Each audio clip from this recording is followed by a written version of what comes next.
பார்வதியிடம் உண்மையை கூறியதால் பேரதிர்ச்சியில் பார்வதி. நடந்தது என்ன தெரியுமா? நம்ம பார்வதி இவ்வளோ நாளாக நினச்சிட்டு இருந்தாங்க, நம்ம மகேஷ் வந்து நம்மளோட மகன் தான். இவனை வந்து பார்த்தோன்னாக்கா நம்மக்கிட்ட இருந்து யாராலையும் பிரிக்கவும் முடியாது. நம்ம மகேஷ் வந்து பார்த்தோன்னா நம்மளை விட்டு பிரிஞ்சும் போக மாட்டான்னு வந்து நினச்சிட்டு இருந்தேங்க. ஆனால் இப்போ தான் வந்து பார்த்தீங்கன்னா டூருக்குன்னு சொல்லிட்டு பல சம்பவங்களாக நடந்துகிட்ருக்கு. இதில் நம்ம மகேஷ் மாட்டுவாராம். இதில் இந்த மித்ரா வந்து கையுங்காலமாக சிக்குவாளன்னு சொல்லிட்டு எல்லாருமே எதிர்பார்த்துட்டு இருந்தோம். ஆனால் இந்த ஒரு சமயத்தில் நம்ம மகேஷ் என்ன ஆனாருனாக்கா, இப்போ பல விஷயங்களை வந்து பார்த்தோன்னாக்கா அவரும் தெரிஞ்சுக்க போகிறேங்க. முக்கியமாக வந்து பார்த்தீங்கன்னா இந்த ரகு உண்மையை சொல்லுவானா மாட்டானான்னு சொல்லிட்டு இந்த டைமில் நம்ம அன்பு ரகுவை துரத்திட்டு ஓடும்போது அவரை பிடிச்சிருவாங்களா அப்படின்னு சொல்லிட்டு ஒரு ஏக்கத்தோடு தான் ஒவ்வொருத்தரும் வந்து பார்த்துட்டு இருந்தோம். இப்போ இந்த சமயத்தில் வந்து பார்த்தோன்னாக்கா நம்ம மகேஷுக்கும் வந்து பார்த்தீங்கன்னா ஒரு பெரிய உண்மை தெரிய வரப்போகுது. முக்கியமாக இந்த பக்கம் இந்த ரகுவும் வந்து பார்த்தீங்கன்னா எல்லா உண்மையும் வந்து சொல்லிதான் ஆகணும். ஏன்னா அருவாளோட வந்து பார்த்தீங்கன்னாக்கா இப்போ நம்ம அன்பு இவனை வெட்டாமல் விடமாட்டேன்னு சொல்லி வந்து துரத்திட்டு போயிட்டு இருக்காங்க.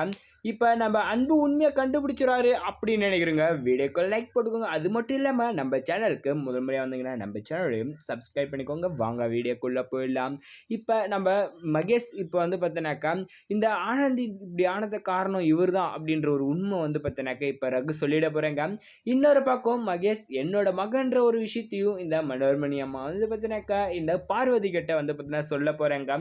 ஏன்னா என்னால் இதை மறைச்சி வச்சுட்டு ரொம்ப நாளாக வந்து பார்த்தீங்கன்னா இருக்க முடியல, இனிமே இருக்கவும் மாட்டேன்னு சொல்லிட்டு அங்கே பக்காவான ஒரு ஸ்கெட்சை போட்டு என்ன பண்ணாங்கன்னாக்கா இப்போ இந்த பார்வதி கிட்ட உண்மையை வந்து சொல்லிட்டாங்க. யாரும் இல்லாத பட்சத்தில் அதுவும் ஆதாரத்தோட சொல்லும் போது பார்வதியால் இன்னுமே வந்து பார்த்தீங்கன்னா பண்ண முடியுதுல.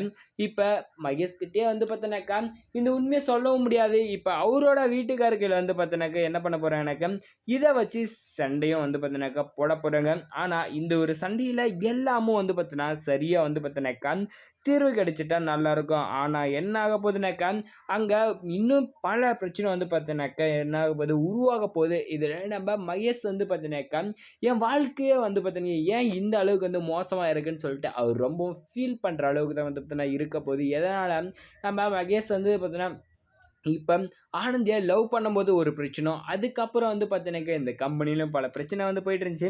சரி ஆனந்தி வாழ்க்கை வந்து பார்த்தோன்னாக்கா நம்ம என்ன பண்ண சரி செய்யணும்னு பண்ணும்போது இவ்வளோ பிரச்சனைகள் உருவாகிட்டு இருக்கு. இதில் இப்போ நான் தான் வந்து ஆனந்தியை வந்து பார்த்தீங்கன்னா இந்த அளவுக்கு பண்ணுன்ற ஒரு விஷயமும், இன்னொரு பக்கம் என்னோட அம்மா வந்து பார்த்தீங்கன்னா பார்வதி கிடையாது அப்படின்ற ஒரு விஷயமும் தெரிய வரும்போது அவரால் சுத்தமாக வந்து பார்த்தீங்கன்னா அதை ஏற்றுக்க முடியாத ஒரு மனத்தன்மைக்கு வந்து பார்த்தீங்கன்னா அவர் ஆளாகிட போகிறாங்க. இனிமேல் வந்து பார்த்தீங்கன்னாக்கா நான் எதுக்கு வாழ்ந்துட்டு எல்லாருக்கும் வந்து பார்த்தீங்கன்னா ஒரு பிரச்சனையாக இருக்குன்னு சொல்லிட்டு நம்ம மகேஷ் இப்போ வந்து பார்த்தீங்கன்னா ஒரு முடிவு எடுக்க போகிறாங்க. அந்த ஒரு முடிவு வந்து பார்த்தோன்னாக்கா பெரிய விபரீதமாக தான் இருக்க போகுது. எதுக்காக நம்ம உயிரோட வாழணும், எல்லாருக்கும் பிரச்சனையா அப்படின்னு சொல்லிட்டு அவர் வந்து பார்த்தீங்கன்னாக்கா தப்பான முடிவை தான் எடுப்பார் அப்படின்னு சொல்லிட்டு நான் நினைக்கிறேன். இந்த மனோர்மணி பண்ணது சரியாக தப்புன்றதை நீங்கள் மறக்காமல் கமெண்ட்டில் கமெண்ட் பண்ணி வீடியோக்கு லைக் போட்டு நம்ம சேனலை சப்ஸ்கிரைப்